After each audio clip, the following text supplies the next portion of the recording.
So So true. is what it is. But all right, well let's talk a little Edgerrin Cooper, man. I seen this come across Twitter, and I thought this was really interesting. This is by the 33rd team. These rookies wreaked havoc last season, the most havoc plays in 2024 among rookies.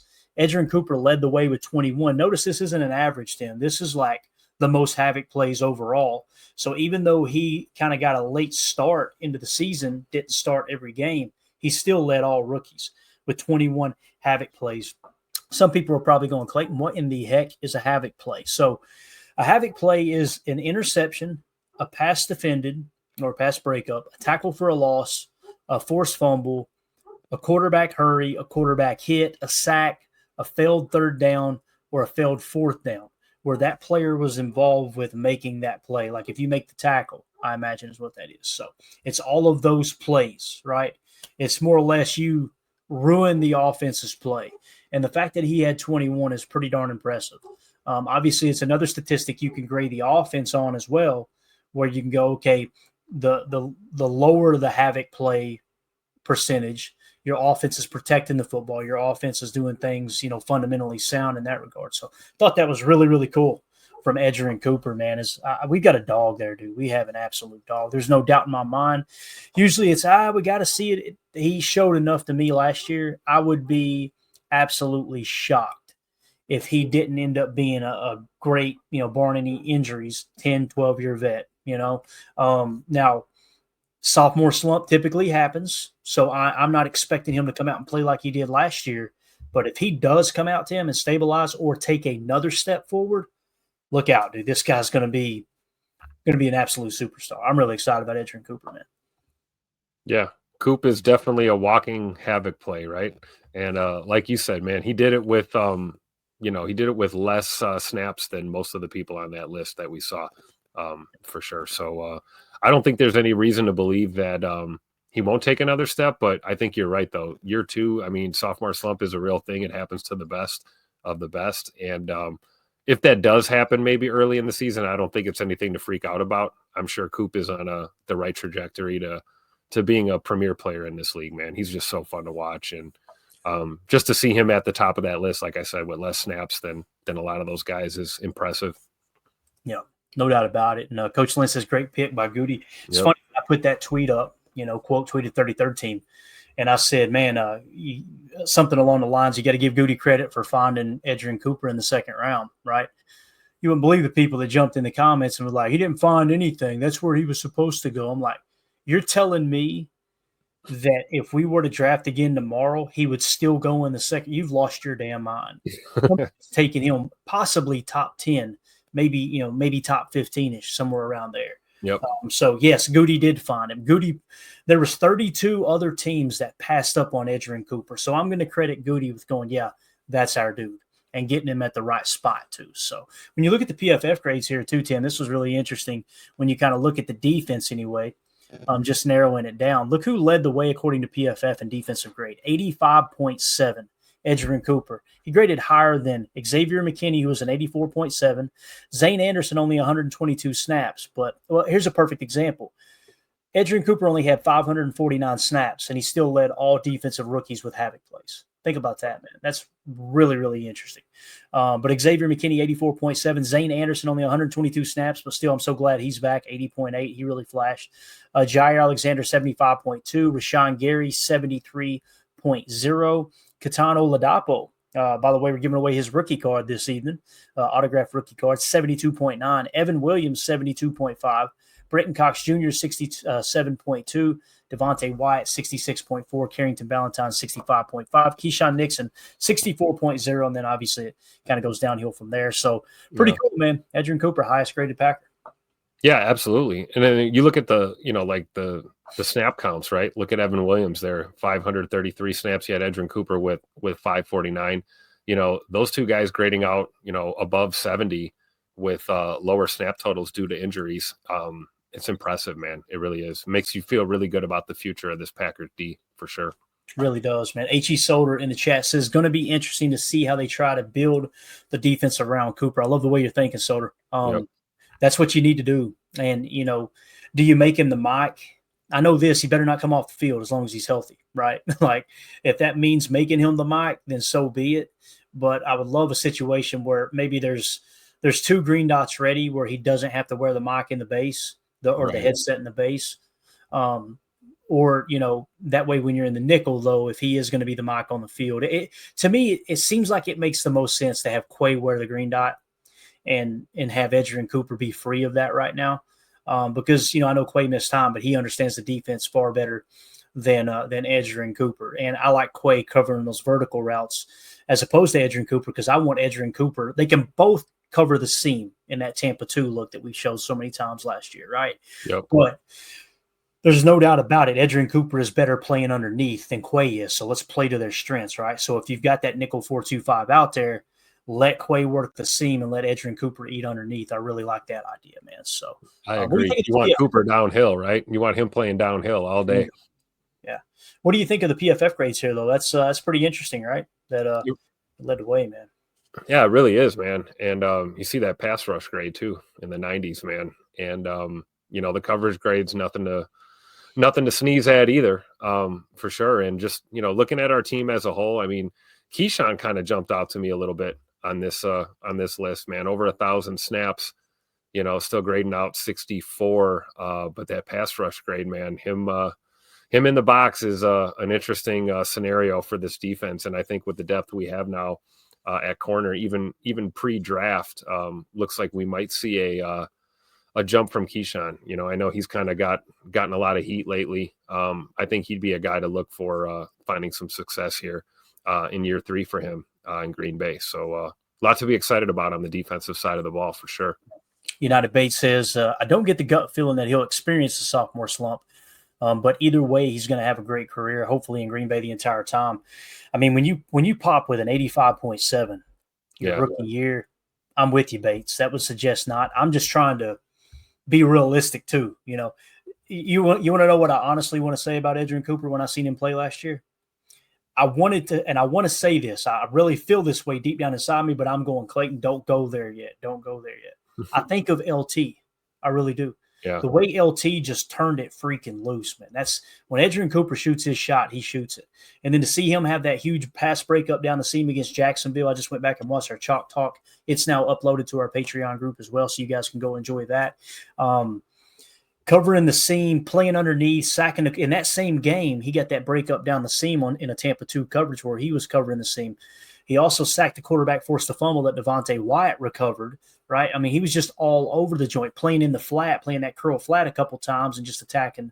It's like everywhere Trevor Lawrence looked, he's like, that son of a gun 56 is back. Like, how is he everywhere, right? So I'm with you, Bates. I wouldn't be surprised if there is no sophomore slump. I'm just trying to I'm doing it for my sake, like curb the enthusiasm, because I have never seen a middle linebacker in Green Bay play like this. And you guys know I loved A.J. Hawk. I think A.J. Hawk is way, way underrated compared to what most Packer fans think. Or some Packer fans, probably shouldn't say most.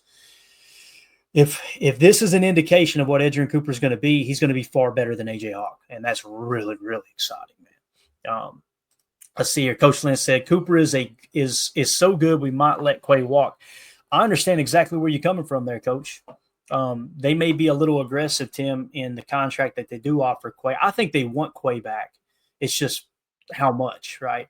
So that might kind of play a little role into how much money Quay will get from the Green Bay Packers. And I don't even know what that number is right offhand. Maybe we should try to come up with that sometime soon. With him being a free agent coming up, maybe we will have a market value for him soon, according to Spot Track, which we know it can be under that. It can be over that from time to time. But Quay definitely gives the Packers a little bit of leverage there. And then let's say they do go with a Danny Stutzman this year, somebody like that in the draft. Sure. It's going to be really, really interesting with those negotiations with Quay. So, and who knows, man, Quay may come out, have his best training camp ever, and just pass Cooper up now. So that would be cool too. I would love to see that. It'd be great to see, the more guys that are finding success, the better, right? It's going to pick up that whole room. And then, we still have that outside possibility of the option on Quay, right? He was a first rounder. They could, exercise that 5th-year option and kick the can down the road one more year without overly committing to anything long-term. But I would agree. I think the plan is to continue to put these pieces in place, but build around guys like Edgerrin Cooper in the middle for sure. Yeah, no doubt about it. Jay Cole says the game will slow down a year, and Hafley's defense as well will help Cooper. And you remember last year, Tim, Matt LaFleur and Jeff Hafley were very vocal in saying he doesn't quite understand what he's doing yet. He convinced me. He tricked me.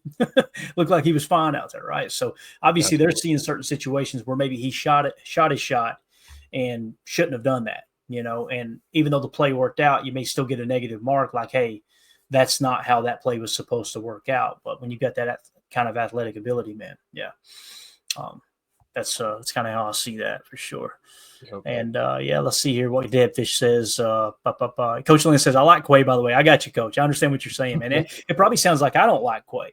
I like Quay for the right price. I'm just saying if his price going into this contract year is top middle linebacker money across the league, I'm getting the same feeling with him that I did with Kenny.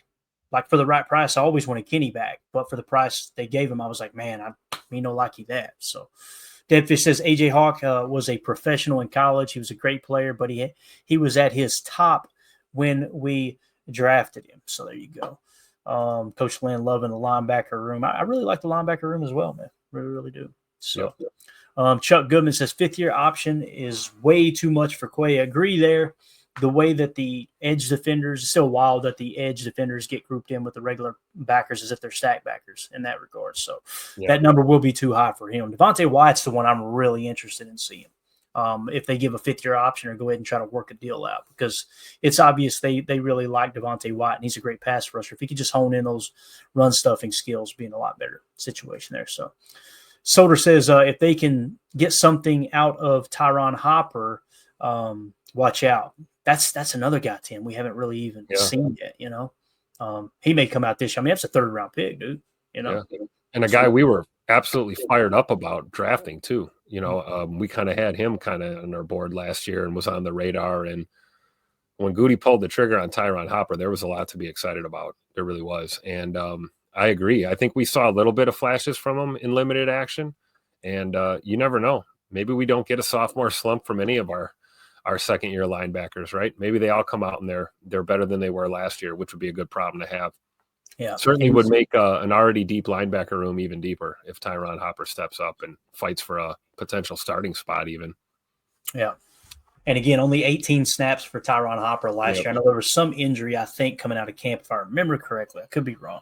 But also they just liked what they had at backer. They really did. So, All right. Coach Lynn says, I would like to see Oladapo as a hybrid linebacker safety this season. I wouldn't rule it out. I mean, again, like I think it was Deadfish that may have pointed out or whoever it was in the chat, I apologize, said, Katana Oladapo looked good. It's just minimal snaps. And it's true. He only played 68 snaps, but that's 72.9 really, really sticking out there. If he'd got to 100 snaps, just 32 more snaps, I'd be like, we might have, what I mean? It's funny how once you break that 100 snap threshold, I start to go, okay, might got something here. So, yeah.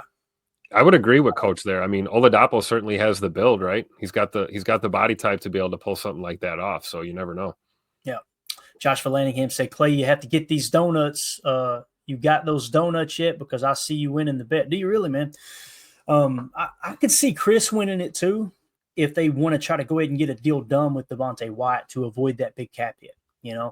But I still feel 50-50 about it, Josh. I really do. The Quay one, man, it's they love him though. They love Quay. Don't get me wrong. That's the thing. And I got to be 100% transparent with everybody here. When I made that bet and included Quay, I didn't even think about them putting stack backers and edge defenders together. I honestly thought it was going to be like 10, 12 million, something like that. So with the edge defenders, obviously it's blimped up a little bit more.